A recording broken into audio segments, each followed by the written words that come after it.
Assalamualaikum warahmatullahi wabarakatuh. Alhamdulillahirabbil alamin. Wassalatu wassalamu ala asyrafil anbiya'i wal mursalin wa ala alihi wa ashabihi ajma'in. Rabbi shrah li sadri wa yassir li amri wahlul 'uqdatam min lisani yafqahu qawli. Bapak Ibu, teman-teman, bersyukur kita kepada Allah atas segala karunia yang Allah curahkan kepada kita semua, dengan banyak-banyak mengucapkan Alhamdulillah. Berselawat kita kepada Rasulullah dengan mengucapkan Allahumma salli ala Muhammad wa ala ali Muhammad. Assalamualaikum ya Rasulullah. Kami doakan semoga kita semua senantiasa dalam keadaan sehat walafiat.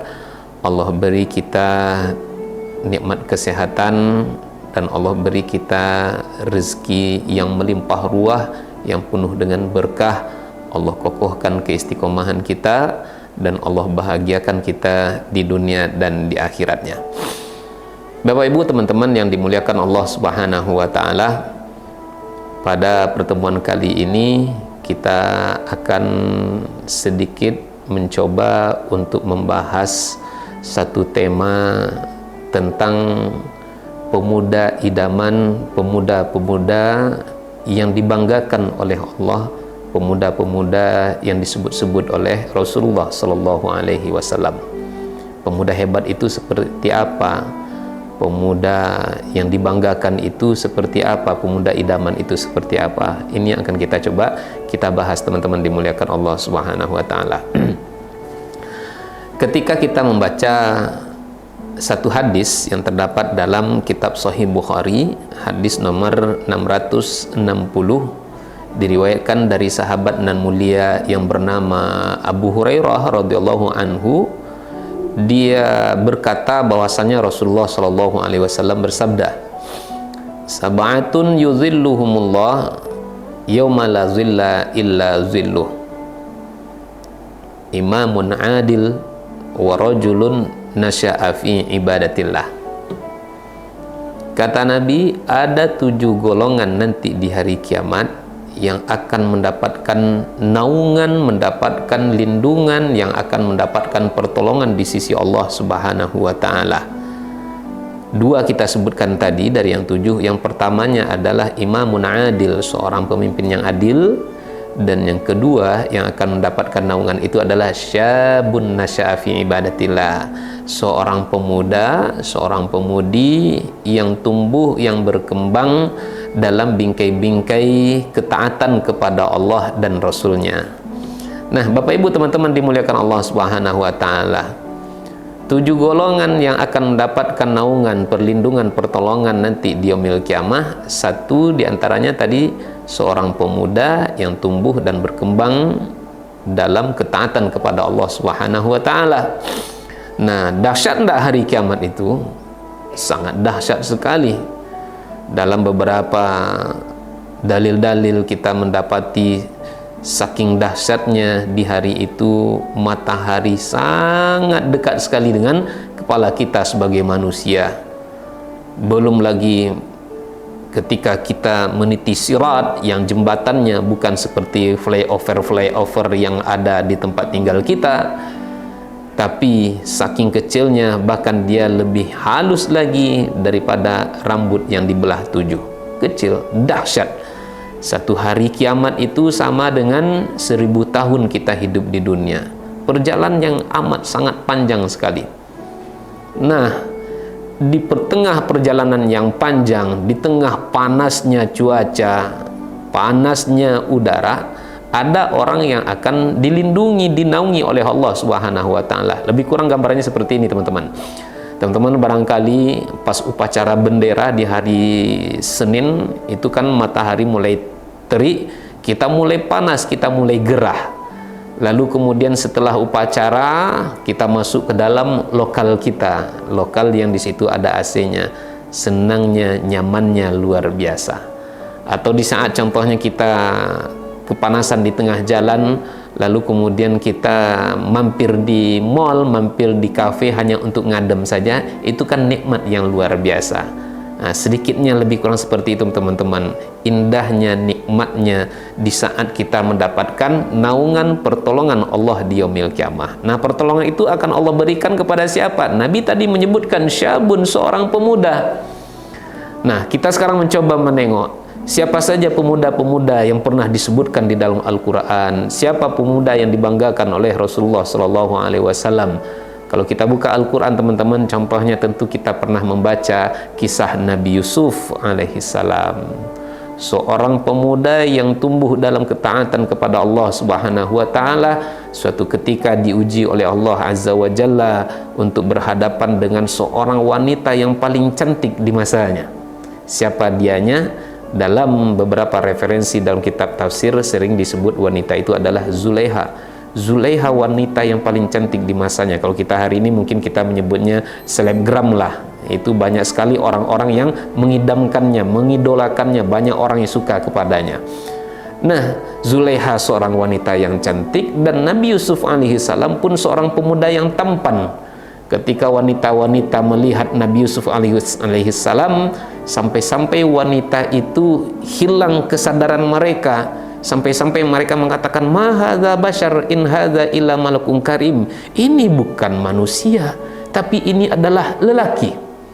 Nah, mereka terpukau melihat Nabi Yusuf alaihissalam, apalagi Zulaiha yang hari demi harinya itu selalu melihat, selalu menatap Nabi Yusuf alaihissalam.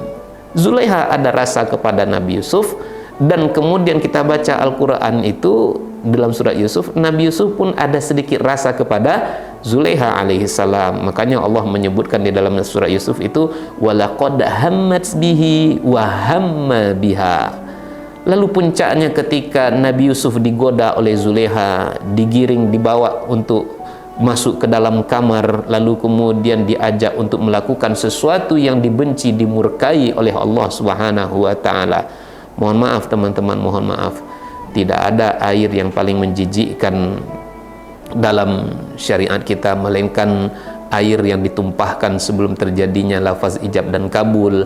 Tidak ada rahim yang paling dibenci melainkan rahim yang ditumpahi sebelum terjadinya lafaz ijab dan kabul. Zulaiha berusaha untuk menggoda, tapi Nabi Yusuf alaihissalam dengan iman yang ada di dalamnya berusaha untuk menghindari dari itu semua, dan bahkan Nabi Yusuf berlari untuk meninggalkan, untuk menjauhi bujuk rayu godaan Zulaiha. Pada akhirnya saking Nabi Yusuf berusaha keras untuk menghindar dari Zulaiha, sampai-sampai di saat bajunya dipegang oleh Zulaiha, sobeklah baju Nabi Yusuf alaihissalam.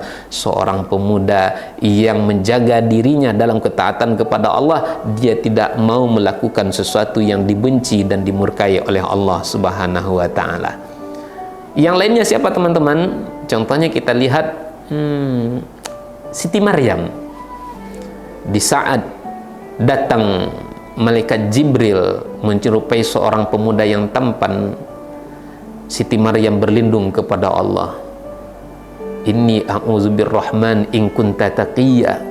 Lalu di saat malaikat Jibril mengkhabarkan kepada Siti Maryam bahwasanya dia akan dikaruniai seorang anak, apa kata Siti Maryam sebagaimana yang disebutkan di dalam surat Ali Imran?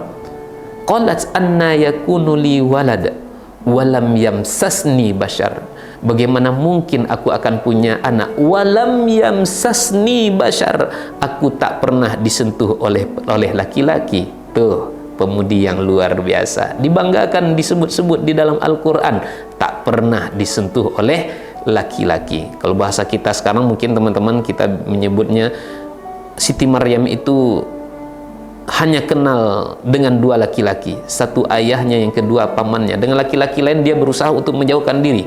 Kalau lebih jauhnya mungkin di handphonenya itu tak ada laki-laki kecuali nomor ayahnya. Di Instagramnya itu tak ada yang dia ikuti laki-laki kecuali hanya ayahnya atau pamannya saja. Dia berusaha menjaga dirinya dari laki-laki. Bahkan disebutkan sekalipun dia tidak pernah disentuh oleh laki-laki. Lalu bagaimana dengan wanita-wanita kita hari ini yang kadang-kadang dengan begitu mudahnya bercerita, bertatap muka, bahkan berjalan bergandengan tangan, bahkan lebih jauh daripada itu. Maka ingat teman-teman hadis Nabi yang mengatakan, ditusuknya kepala seorang hamba dengan besi yang dipanaskan, sesungguhnya itu lebih baik daripada bersentuhan dengan yang bukan mahram. Makanya khususnya anak muda, tidak ada kata pacaran. Jaga diri kita. Supaya apa? Supaya Allah cinta kepada kita, Rasulullah senang dan bangga kepada kita. Nah, pemuda-pemudi yang dibanggakan Allah, disayangi oleh Rasul itu salah satu karakternya apa? Dia menjaga dirinya dari lawan jenisnya. Dia menjaga ketaatan kepada Allah Subhanahu wa taala. Perintah Allah dilakukannya, larangan Allah ditinggalkannya. Apalagi hari ini zaman yang penuh dengan fitnah, maka berhati-hatilah kita teman-teman, jaga diri kita, jaga ketakwaan, keimanan kepada Allah. Ketika dapat ketetapan kita disuruh sholat, ayo kita jaga sholat. Jangan kita abaikan perintah Allah. Tentu kita tidak mau diabaikan oleh orang lain. Yang diabaikan orang lain saja kita takut, kita sedih, apalagi kalau seandainya Allah yang mengabaikan kita. Makanya jaga ketaatan, perintah lakukan, larangan tinggalkan, pasti kita akan mendapatkan kebaikan dan kemuliaan di sisi Allah Subhanahu wa taala. Demikian dapat kita jelaskan. Mohon maaf atas segala kesalahan kekhilafan. Semoga selamat kita di dunia, bahagia di akhirat. Kelak di yaumil kiamah Allah kumpulkan kita semua dalam surganya dan mulia. Wassalamualaikum warahmatullahi wabarakatuh.